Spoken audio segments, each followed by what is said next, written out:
Bonjour à tous.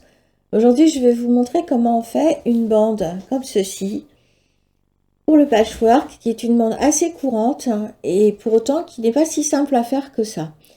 Donc pour faire cette bande, on va avoir besoin au niveau matériel de ciseaux, d'un cutter rotatif avec sa plaque de découpe, d'un crayon à tissu, d'épingles. Alors moi j'aime bien des grandes et des petites et d'une règle à patchwork. Au niveau des fournitures, vous allez avoir besoin d'une pièce de tissu en rectangle et de 2 carrés. Moi, j'ai choisi 2 couleurs différentes pour faire ce changement de couleur. Alors, pour faire ce carré, on peut soit couper 2 triangles et sinon, on peut faire d'une manière un peu différente qui va nous permettre de fiabiliser l'opération et de l'accélérer. On va prendre d'abord le carré le plus clair parce qu'en fait c'est plus facile avec le plus clair et on va marquer sur l'envers de ce carré avec notre règle à patchwork une première diagonale. Voilà. Avec le crayon, vous pouvez utiliser un crayon qui s'efface pas forcément parce que en fait ça se verra plus après. Une fois que vous avez tracé votre diagonale, vous allez tracer à 5 mm du trait que vous venez de faire, vous allez tracer un autre trait parallèle.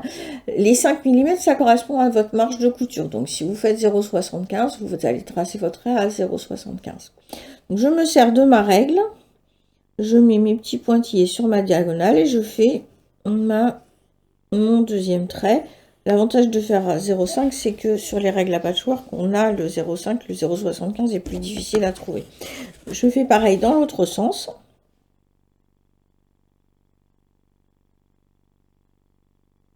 Et je me retrouve avec une pièce comme ceci où j'ai mes marquages. Je vais la superposer sur l'autre carré. Alors, on commence à rentrer dans les opérations délicates, c'est-à-dire qu'il va falloir absolument qu'on ait tout bien calé, c'est-à-dire que le moindre décalage de millimètres va faire que ensuite on ne sera plus bien, vous voyez là, équiré. Donc quand on va assembler avec la bande, la pointe sera plus au bon endroit et tout sera de travers. Donc on a vraiment besoin de faire très attention à comment on place nos tissus et vraiment que tout soit bien en face. C'est pour ça qu'on prend le maximum de repères.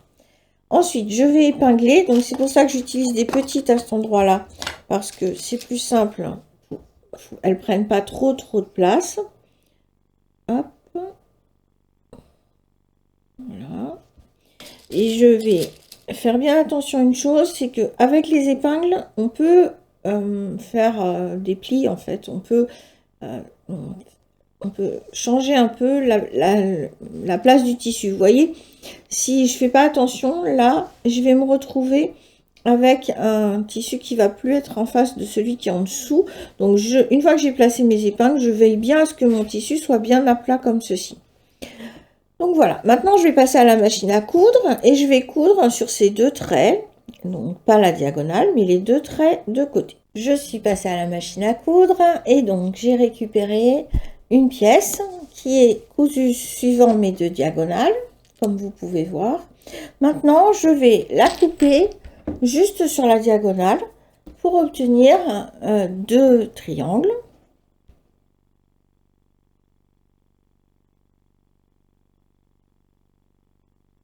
Comme ceci, en suivant bien mon trait. Voilà, je peux ensuite enlever mes épingles.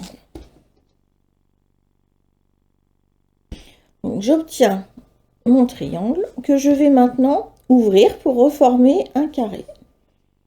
Alors quand vous ouvrez, vous devez vraiment bien tirer sur la couture sans évidemment l'abîmer, mais bien tirer sur la couture pour qu'on soit exactement sur le trait qu'on a tracé, sinon on va se retrouver pas sur le trait et on va se décaler et on va plus être bien carré. Donc premier contrôle que je fais, je vais vérifier, ça tombe bien sur mon tapis découpe, que je suis bien à 4 cm de chaque côté. Donc là j'ai 4, là j'ai 4, là j'ai 4, donc j'ai bien un carré de 4. Ensuite, ce que je vais faire, c'est que je vais prendre la bande que j'ai prévue d'assembler, prévue pour assembler, et je vais vérifier que je suis bien à la bonne hauteur. Donc ma bande, elle fait 4 de haut. Donc quand je place mon carré composé de mes deux triangles dessus, j'ai bien le haut du triangle qui est la pointe qui est alignée sur la bande et le bas qui est aligné sur la bande.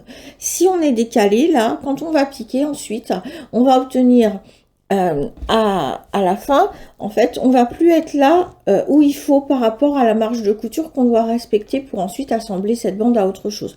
Donc on a vraiment besoin de bien vérifier ça et c'est ça qui va faire que on va être bon. Si là vous êtes décalé, c'est pas la peine de continuer, il faut déjà s'arrêter. Donc là on est bien. Ce qu'on va faire, c'est qu'on va recouper le surplus de couture parce que finalement il va nous ennuyer. Donc je vais placer ma règle à patchwork. Alors ce qui est pas mal dans ces cas-là, c'est d'avoir une règle qui nous permet de faire de bien visualiser nos carrés. Donc là je vérifie en passant que je suis bien sur 4. Hop, donc c'est 5, pardon, je vérifie que je suis bien sur 5 de haut, 5 de haut, et dans l'autre sens, je suis, alors j'ai pas tout à fait bien placé ma règle, voilà, je suis bien sur 5 aussi, donc j'ai mon carré qui est dessiné. Donc maintenant, ce que je fais, c'est que je peux recouper mon surplus de couture, donc je le place bien dans l'angle, hop, voilà, et là je vais prendre mon cutter rotatif, parce que c'est plus simple, et je vais couper le long de ma règle, voilà, comme ça, j'obtiens un carré. Même chose sur l'autre côté.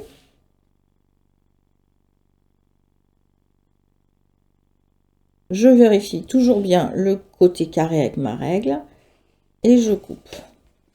Voilà. Donc là maintenant j'ai un carré qu'on a bien équerré. Donc on est sûr qu'il fait 5,5 pardon. 5,5, voilà, il est bien carré et je vais devoir maintenant l'assembler sur ma bande que j'ai prévue à cet effet. Donc ce que je vais faire, c'est que je vais bien sûr mettre endroit contre endroit, je vais caler ma pièce au bord et je vais l'épingler. Donc alors à cet endroit-là, on met la marge de couture repliée du côté qu'on souhaite. Là, elle se place bien en fait dans ce sens-là. Évitez de mettre du foncé sur du clair, ça se verra en transparence. Bon, là, on a le côté clair sur le côté clair, donc ça va pas se voir. Et ensuite, vous épinglez. C'est là que moi, j'aime mieux prendre des grandes aiguilles, parce qu'en fait, des grandes épingles, parce que dans le coup, après, pour coudre, c'est plus facile à retirer. Donc, j'en place une première là. Je coince ma marge de couture pour qu'elle soit bien prise dans le bon sens. Et j'en place une deuxième à la fin en prenant la marge de couture. Comme ça, je suis sûre. Alors, attention, là encore, à ne pas, vous voyez, faire déformer le tissu et que tout reste bien plat. C'est un peu l'inconvénient des épingles, des épingles, oui, je dis bien, elles peuvent faire gondoler le tissu. Sinon, vous pouvez utiliser des petites pinces magiques, vous verrez, on va bientôt en avoir à la boutique. Voilà, une fois que j'ai fait ça, je passe à la machine à coudre. Je respecte bien mes 5 mm de marge de couture parce que c'est ce que j'ai choisi partout. Et quand je reviens de la machine à coudre, j'ai donc une pièce qui est comme ça. Quand je l'ai ouverte, alors sur le dos, elle est comme ça. Et quand je l'ouvre, elle est comme ceci. Je fais la même chose de l'autre côté et j'ai ma pièce qui fait la bonne taille. Voilà. Donc j'espère que cette petite présentation vous aura aidé à être plus à l'aise dans la réalisation de ces carrés assemblés de triangles et que vous aurez eu des petites astuces pour ne plus être décalé dans vos réalisations. Je vous dis à très bientôt.